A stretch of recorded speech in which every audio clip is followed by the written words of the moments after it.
A storm became a lighthouse, a warning, and a national omen. But the story everyone repeats about Catatumbo Lightning starts with a historical mistake. I'm Arturo, and this is Latin Lore, from Latin America's history to mysteries and true crime to local legends, whispering Latin intrigue. Hit subscribe, fresh revelations drop every week, ready for your next campfire debate. For centuries, sailors crossing Lake Maracaibo used a storm as a lighthouse, but the pirate story that made it famous may be the wrong battle, wearing Venezuela's lightning like a mask, and the European explorers who quote it most may never have seen it at all. So tonight, we follow a light that refuses to stay, only weather, a sky fire, often remembered as the House of Thunder, the storm that seldom sleeps. On hundreds of nights each year, over a dark bowl of water in northwestern Venezuela, the sky opens and closes like an old wound. Not once, not as a passing summer storm. Again and again and again. Lightning blooms over the southern basin of Lake Maracaibo, near the wetlands, rivers, and borderlands where Venezuela leans toward Colombia. From far away, it can look silent, almost merciful. Up close, it is the sky, remembering how to burn. There is no tower there, no keeper climbing a staircase with oil and flame, no glass lens turning above the shore. And for generations, people still called it a lighthouse, the Lighthouse of Maracaibo, the lanterns of St. Anthony, a storm that gave direction to people moving through darkness. The strange thing is not only that the lightning appears, the strange thing is that people learn to live with it, name it, fear it, and trust it. To understand Catatumbo, you have to stop treating lightning as a single flash. Most storms arrive like strangers. They knock on the roof, frighten the dogs, flood the street, and leave before morning. Catatumbo is different. It returns to the same landscape so often that it has become part of the landscape. A mountain can be pointed at, a river can be followed, a lighthouse can be remembered. But here, the landmark is a storm. Zoom out, and you see the stage. Lake Maracaibo lies in Zulia, a wide basin of warm water, marsh, oil country, river mouths, stilted homes, and working boats. To the west, the Sierra de Perijá rises. To the south and southeast, the Andes bend the air. The Caribbean sends moisture inland. The lake stores heat like a sleeping animal. Then night falls, and the whole basin begins to breathe in a different rhythm. Zoom in, and the story becomes human. A fisher pushes out under a sky that already looks loaded. A family waits in a house raised above dark water. A child sees the horizon flicker and learns, before any textbook, that the world has moods older than people. The lightning is beautiful, yes, but beauty is too soft a word for something that can split trees, kill cattle, burn boats, and still guide you home. This is why Catatumbo has two histories. One history belongs to the air, wind, moisture, heat, mountains, clouds, charge, collision. The other belongs to memory, indigenous cosmology, sailors' roots, colonial writing, patriotic legend, regional pride, and the stubborn human habit of giving personality to anything powerful enough to return. One storm, two lives, one measured by instruments, one carried in the mouth, from elders to children, from lake to city, from fear to song. The name Catatumbo itself is often remembered as House of Thunder in the language of the Bari people. Even if we hold the translation carefully, the feeling is impossible to miss. This is a place where thunder was not an interruption, it was architecture. It lived there. Indigenous peoples of the region, including Bari, Wayu, Yukpa, and others, knew this light long before a European traveler tried to explain it in polished sentences. And wait, notice this. There is no single ancient script we can hold up and call the official legend of Catatumbo. That would be too convenient and too colonial. Oral memory does not behave like a museum label. It moves like water. In some retellings, the lightning becomes ancestral fire. In others, a protective signal. In others, nature itself demands respect and strength. The variations are not a weakness. They are proof that the storm lived inside many worlds. In Wayu memory, the phenomenon is often treated as more than a spectacle. It can be a sign from nature, a lesson in respect, a reminder that strength is not domination but endurance. That matters. Outsiders often arrive at a place like this and ask, "What does the lightning mean?" as if meaning were a coin buried in the mud. But local people were not solving a riddle. They were living under a presence. Around Zulia, that presence became identity. The lightning is represented in the state's symbols, its flag, coat of arms, and anthem. Think about that. A government can choose a sword, a crown, a mountain, a river, or a hero on horseback. Zulia chose the storm too, not as decoration, but as recognition. The sky over the lake had become part of what people meant by home, and the lighthouse image was not just poetry. For people moving across the waters around Lake Maracaibo, a recurring glow on the horizon could serve as an orientation point. Not a perfect instrument, not a compass with numbers and polished brass, but a memory mark, a direction, a sign in the dark. A fisher does not need a scholar to tell him when the sky has habits. A sailor does not need a satellite to know which horizon keeps flashing. Colonial writers noticed it, but they arrived late. Portuguese and Spanish references gave the phenomenon names like the Lanterns of St. Anthony and the Lighthouse of Maracaibo. Later, Alexander Walker noted those names in the early 19th century. By then, the storm was already more than weather in the Caribbean imagination. It was a thing sailors talked about. A distant glow, a lake with its own warning light, a place where the night refused to stay dark. Then comes the pirate story, because every bright horizon eventually attracts a shadow. Francis Drake, the English privateer, moved through the Spanish Caribbean like a blade with a royal signature. In England, he could be a hero. To Spain and its American cities, he was a predator with sails. Later tradition said that when Drake approached Maracaibo under the cover of darkness, the Catatumbo Lightning betrayed him, exposing his ships and saving the city. It is a perfect story, too perfect to ignore. A pirate trusts the night, the land refuses him darkness, lightning tears open the sky, a watchman sees the enemy, and Maracaibo is spared. You can almost hear the old storyteller pause there, letting the children lean closer, because what could be more satisfying than the heavens themselves turning against an invader, a city guarded not by walls alone, but by a storm. But here is the twist. The most famous pirate story about Catatumbo may be the wrong battle wearing Maracaibo's lightning like a mask. Lope de Vega's epic about Drake, printed at the end of the 1590s, helped feed the legend. Yet the glow some later readers connected to Catatumbo was most likely the light of burning ships during the attack on San Juan in Puerto Rico, not the lightning over Lake Maracaibo.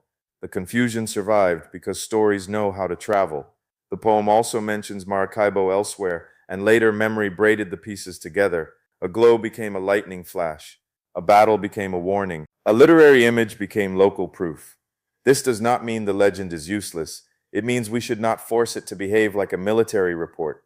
The Drake story is not the strongest. In fact, it is strongest as emotional truth, because listen to what the legend is really saying. The land was not passive. It says the lake was not just scenery for the empire. It says the invader entered a place already full of witnesses: marsh, river, night, sky. Even if the exact story is historically shaky, the feeling behind it is powerful. Zulia imagined its lightning as a guardian, and sometimes a person needs the land itself to testify. More than 2 centuries later, the lightning entered another memory, this time not of pirate smoke, but of independence.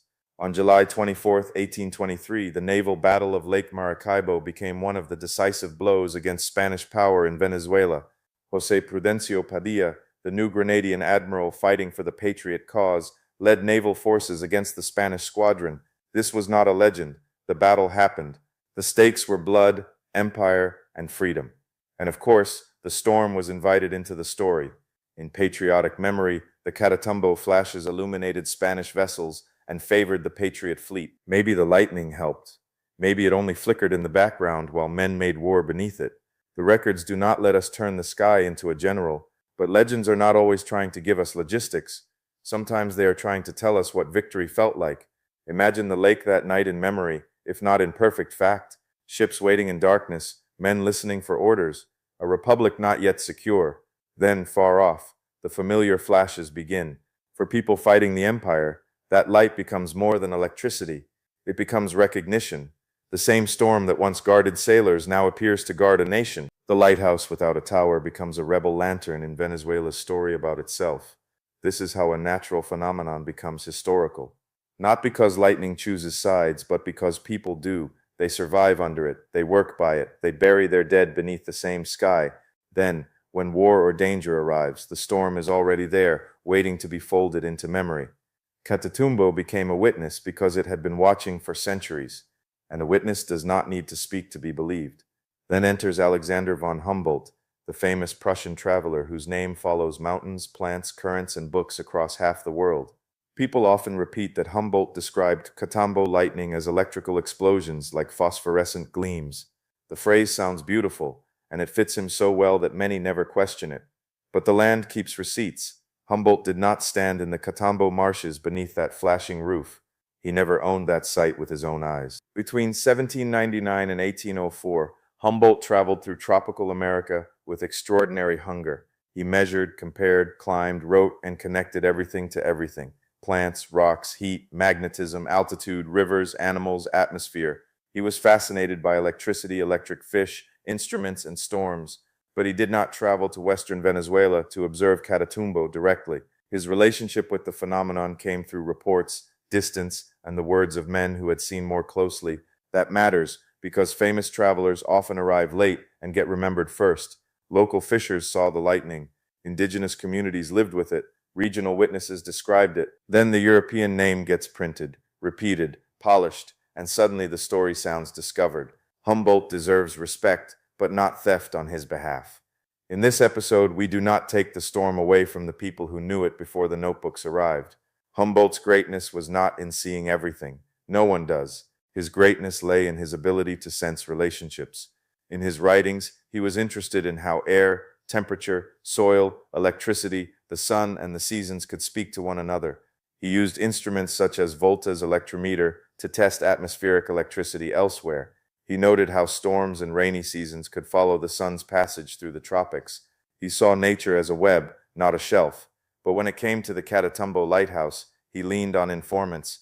One of the most important was Manuel Palacio Fajardo, a Venezuelan figure connected to independence and science. Palacio Fajardo described seeing the distant light from Cucuta during 3 nights, and listen to how careful that description is. He did not describe a clean, zigzagging slice through the sky. He described something like a luminous vapor, appearing and disappearing so quickly that it seemed almost permanent. That detail feels honest. From far away, the storm does not always look like the lightning bolt in a child's drawing. It can look like a pulse behind a cloud, a glow swelling and vanishing over a huge portion of the sky. It is lightning, yes, but transformed by distance into an apparition. A person standing far from the lake does not see the storm as the storm sees itself. He sees the rumor of fire. Another name enters the paper trail, Jean-Baptiste Boussingault, a French scientist who traversed the world of Bolivar's new republics and later became influential in the study of soils and plants.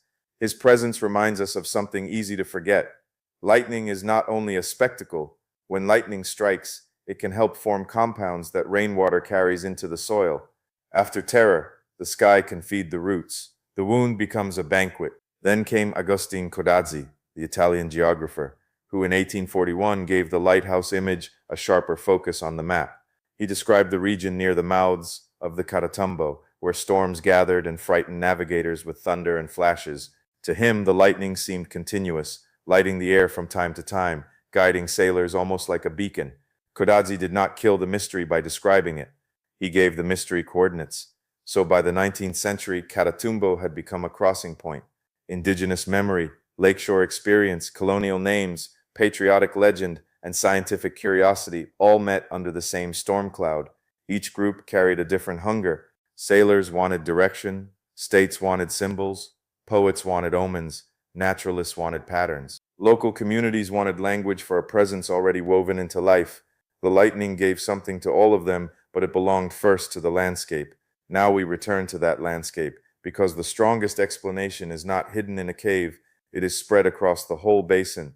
During the day, the sun warms Lake Maracaibo and the surrounding wetlands. Water rises invisibly into the air. Moisture comes in from the Caribbean. Heat gathers low over the basin. The mountains wait on the edges like dark shoulders. Night arrives, and colder winds begin sliding down from the highlands. Those night winds meet the warm, wet breath of the lake and marshes. The air has nowhere simple to go. It is lifted. It piles upward. Clouds build like towers in the dark. Inside those towers, water drops, ice, and tiny particles collide, separate, and carry charge into different regions of the storm. The cloud becomes a crowded festival of invisible tension. Then the tension breaks, and the sky opens a white vein. That is the purest heart of the science.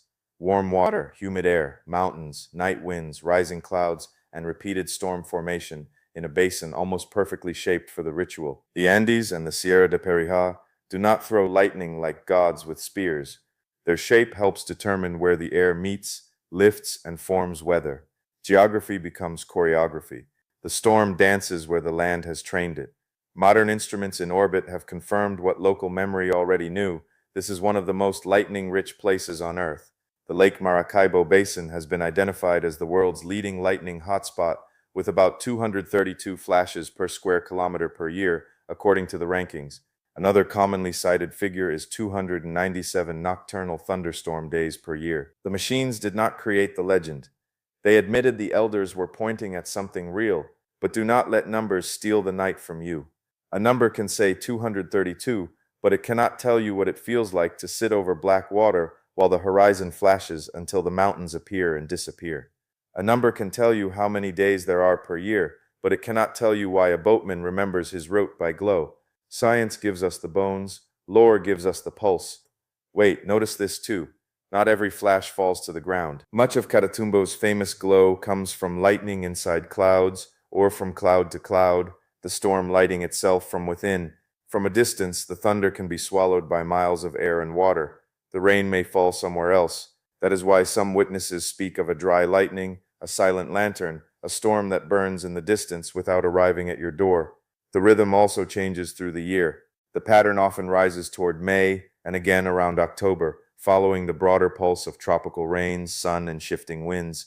Night remains its favorite hour. Some displays can last for hours. With flashes, they seem to reload faster than fear can finish speaking. This is why the phenomenon became a symbol and not merely an incident. Repetition is the mother of memory.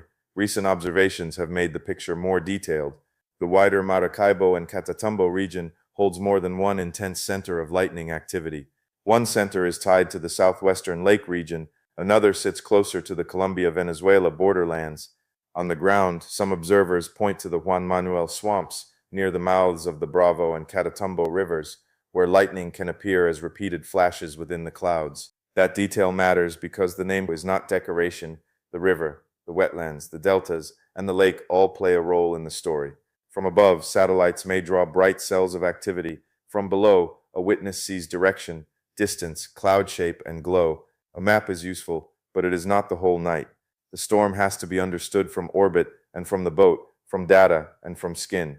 The marshes also gave birth to a popular second explanation, methane. South of the lake, wetlands breathe gases from decay, and the region's oil-rich geology makes the idea even more tempting. Some Venezuelan researchers traveled into the swamps and proposed that methane may help storm clouds build electrical charge more easily, like an invisible accomplice in the dark. It is a fascinating theory, and it belongs in the story because local ground matters, but here we keep our feet out of the fog. Methane may be part of the discussion. It may help explain some unusual features if future measurements inside the actual clouds support it. But it is not the simple king of Catatumbo. The broad, strongest explanation remains the landscape engine: moisture, heat, mountains, wind, night, and storm formation. Methane is a possible supporting actor, not the crown. The storm is bigger than one gas. This is where modern exaggeration creeps in, wearing a shiny mask. You may hear that Catatumbo Lightning single-handedly repairs the ozone layer, or that it is too mystical for science to approach, or that one secret substance under the swamp explains everything. Those stories sound exciting, but they often shrink the place they claim to honor. They erase local intelligence, patient observation, and the lived reality of people who have known this sky for centuries. The truth is already strange enough. You do not need to turn Catatumbo into a miracle machine. A basin shaped like a storm altar is enough. A lake that feeds the air is enough. Mountains that trap and lift the wind are enough. Communities that made meaning from danger are enough. The mystery does not disappear when we name its ingredients. A drum is not less powerful because you know it has skin stretched over wood, and yet the storm has not always kept perfect faith. In 2010, the old lighthouse was reported to go dark for weeks during a severe drought linked to a Pacific climate pattern. Imagine what that felt like. A place famous for a storm that rarely sleeps suddenly waits under a quieter sky. For outsiders, it was a headline. For local people, it was an omen of another kind. Not too much lightning, but its absence. That silence reveals something important. Catatumbo is persistent, but not mechanical. It is not a wall lamp. It depends on living conditions. Water, heat, moisture, wind, and season. Change the balance, and the old rhythm can falter. This is why the phenomenon matters beyond wonder. It is tied to climate, safety, fishing, navigation, and the fragile relationship between people and the environments that taught them how to survive. Think about the people who live with this. Not tourists waiting for the perfect photograph, but families along the water, workers moving at night, fishers reading clouds because their lives may depend on it. The lightning is not just a spectacle overhead. It is part of labor, part of caution, part of childhood fear, part of regional pride. When a place becomes famous for a danger, the world applauds its beauty and sometimes forgets the people beneath it. This is why the lighthouse without a tower keeps returning as our symbol. A normal lighthouse means control, a human building, a planned flame, a keeper with a schedule. Catatumbo is the opposite.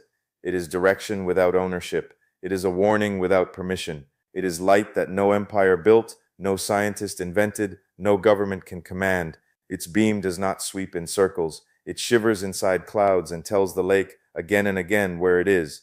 The Drake legend tried to make the storm a defender against pirates. The Independence legend made it a patriot. State symbols made its identity. Science made it a hotspot. Methane theories made it a chemical puzzle. Indigenous and local stories made it a presence to be respected. None of these versions alone is enough. Catatumbo is too old for one costume. It keeps accepting names and outliving them. Look again from the water. The boat is small. The lake is wide. The air smells warm, wet, metallic. Far to the south, a cloud lights from inside. For a breath, the mountains appear as dark teeth on the horizon. Then they vanish, another flash. If you are a navigator, you remember the route.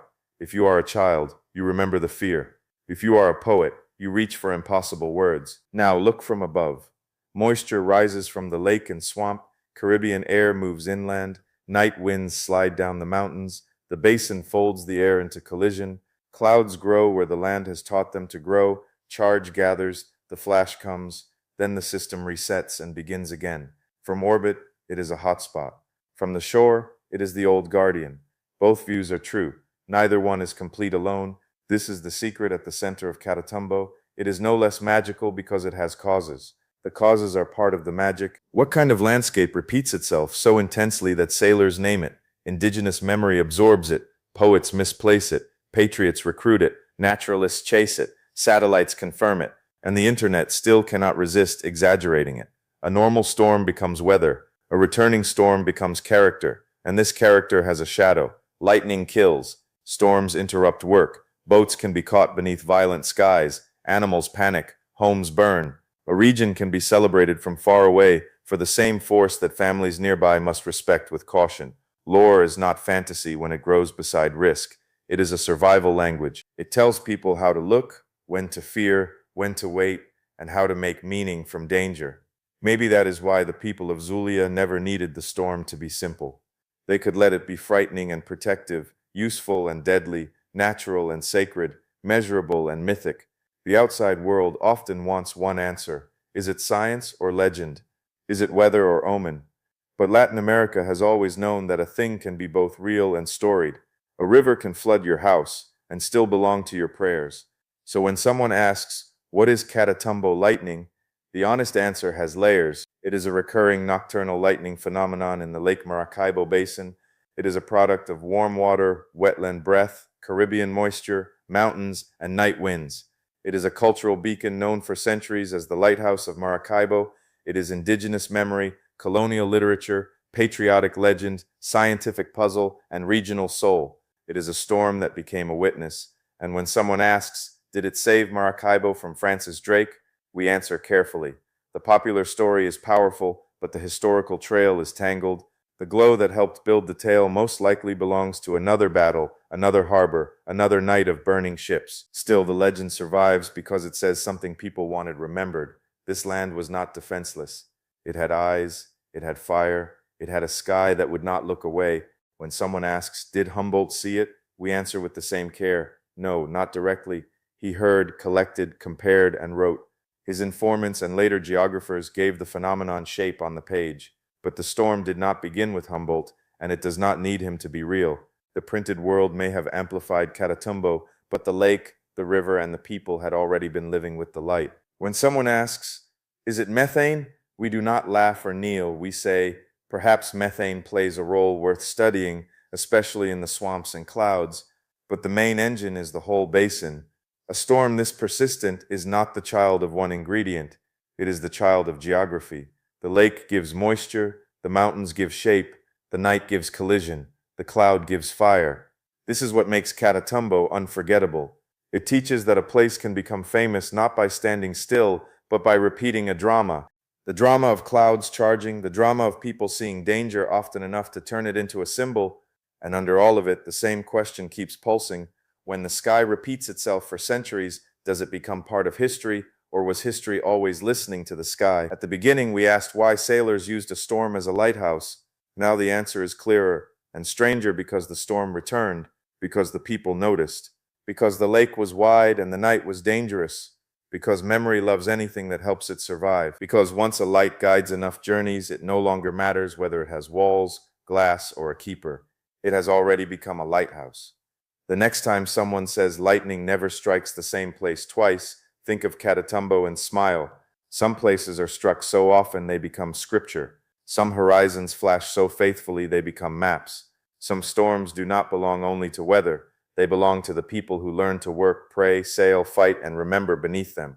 So tell me which name feels truest: House of Thunder, Lighthouse without a tower, or the storm that never sleeps. Thanks for trekking the hidden trails of Latin America with me. If tonight's story unsettled you, subscribe and ring the bell, because Latin America's most intriguing stories are far from over.